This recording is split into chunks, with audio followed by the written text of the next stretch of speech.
नमस्कार दोस्तों, मैं अंकुर उपाध्याय स्वागत करता हूं आप सभी का एक बार फिर से अपनी नई वीडियो में। दोस्तों, मार्केट में चाहे दिग्गज हो, चाहे मिड कैप हो, चाहे स्मॉल कैप हो, धज्जियां सबकी उड़ रही हैं। इवन काफ़ी सारी रिपोर्ट्स जो आ रही हैं वो ये आ रही हैं कि एस इन्वेस्टर्स मुकुल अग्रवाल या आपके बाकी विजय केडिया साहब या आशीष कचोलिया साहब, सबके स्टॉक 60-70% टूटे हैं। तो कहने वाली बात जो है वीडियो के स्टार्टिंग में वो ये है कि पोर्टफोलियो तो दोस्तों सबकी क्रैश हुई है। आप कोई अकेले या हम कोई अकेले नहीं है, सबके पोर्टफोलियो, सबके स्टॉक्स टूटे हैं। इससे ना देखो, होता कुछ नहीं है ये शेयर करने से, होता सिर्फ इतना है कि कॉन्फिडेंस आता है थोड़ा कि भैया मैंने ही खराब स्टॉक्स नहीं चुने थे, मैं अपने आप को कोस रहा हूँ इतने समय से गलत है, बाजार टूटा है, सबके टूट गए हैं, हमारे भी टूट गए हैं।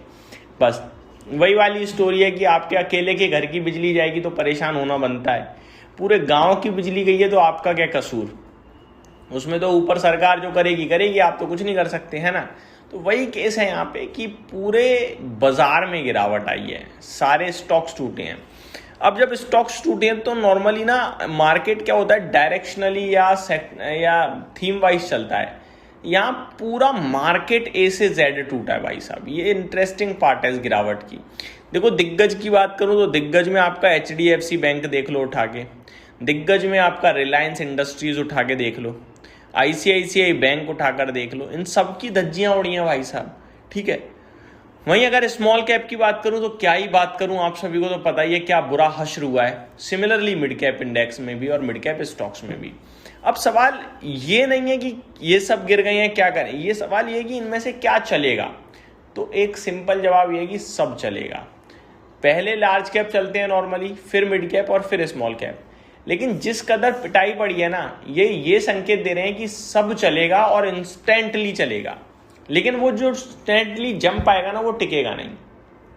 ये मार्केट टाइम लेगा उठने में। जो इवेंचुअल तेजी होगी ना, जो सस्टेनेबल तेजी होगी, वो टाइम लेगी। क्यों? जिस सिचुएशन जो हम बना चुके हैं ना इस समय कच्चे तेल की, वो इतने आसानी से नहीं होने वाला। सही देखो, कच्चा तेल ऊपर होने के पीछे 2-3 बड़े कारण हैं। पहला बड़ा कारण तो यह है जियोपॉलिटिकल टेंशन, जिसको लेकर बातचीत चल रही है सॉल्व होने की। लेकिन यहीं तो बात खत्म नहीं हो जाती, क्योंकि कच्चा तेल डिमांड और सप्लाई का गेम भी है। अब अगर ये मैटर सॉल्व होता है और स्ट्रेट ऑफ हॉर्मोज ओपन होता है तो सप्लाई डिसरप्शन हो जाएगा खत्म। लेकिन कच्चे तेल का जो प्रोडक्शन कट हो चुका है उसकी वजह से अभी भी डिमांड और सप्लाई या तो मैच है या मिसमैच है। मैच इन द मीन यानी कि जितनी डिमांड है उतनी है सप्लाई, या फिर उतनी सप्लाई नहीं है, एक्स्ट्रा तो नहीं है इस समय। तो क्या होगा, कच्चा तेल इंस्टेंटली गिरेगा $98-95 तक, लेकिन उसके बाद उसे और नीचे जाने में समय लगेगा। फिर वो नीचे तब जाएगा जब कोई अपना प्रोडक्शन वापस बढ़ाएगा, कोई वापस बढ़ाएगा, तब वो और नीचे जाएगा, ये याद रखिएगा। और फिर जब जब वो प्रोडक्शन कोई बढ़ाएगा, खबर आएगी, तब तब नीचे जाएगा और तब तब बाजार फिर और ऊपर जाएगा आपका। अदरवाइज कंट्रीज को महंगा कच्चा तेल स्टिल मिलता रहेगा, ये याद रखिएगा। तो इतना इजी नहीं होने वाला है इन सारी सिचुएशन से निकलना, ये मैंने आप सभी के साथ शेयर करा। लेकिन एक इंस्टेंट लेवल पे अच्छी खबरों के दम पर जंप आएगा। अब वो कब आएगा पता नहीं। आज रात बड़ी खबर आनी है प्रेसिडेंट ट्रंप की तरफ से, 11:30 बजे या आई थिंक उसके आसपास उम्मीद है कि आनी चाहिए। तो जैसे ही प्रेसिडेंट ट्रंप के बयान आएंगे वो मार्केट को काफ़ी हैवीली फ्लक्चुएट करेंगे और वो डिसाइड करेंगे कि हमारा बाजार कल या 2 दिन के अंदर किधर जाने वाला है। ज़्यादा लंबे समय की बात नहीं करूंगा मैं, क्योंकि उनका बयान बदल जाता है। अब अगर रुपए की बात करें तो यहाँ पे थोड़ी स्ट्रेंथ लौटी है वापस से, ₹93.30 के समथिंग अपना रुपया पहुंचता हुआ दिख रहा है, जो ₹95 तक चला गया था। चलो रिलीफ है, अच्छी बात यही है।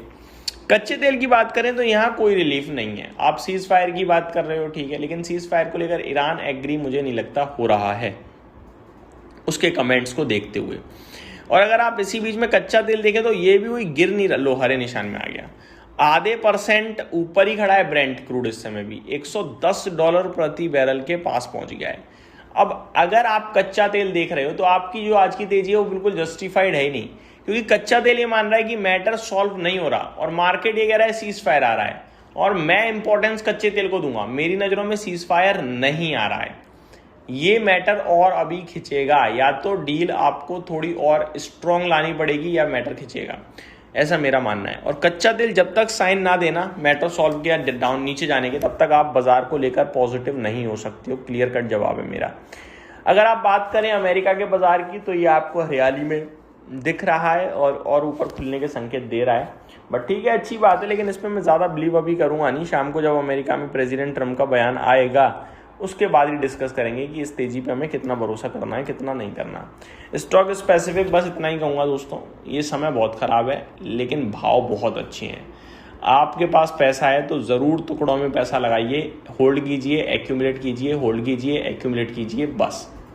तो ये मेरी तरफ से अपडेट थी। उम्मीद करता हूँ डिटेल्स पसंद आई होंगी। Thank you so much for watching this video. Have a great day guys.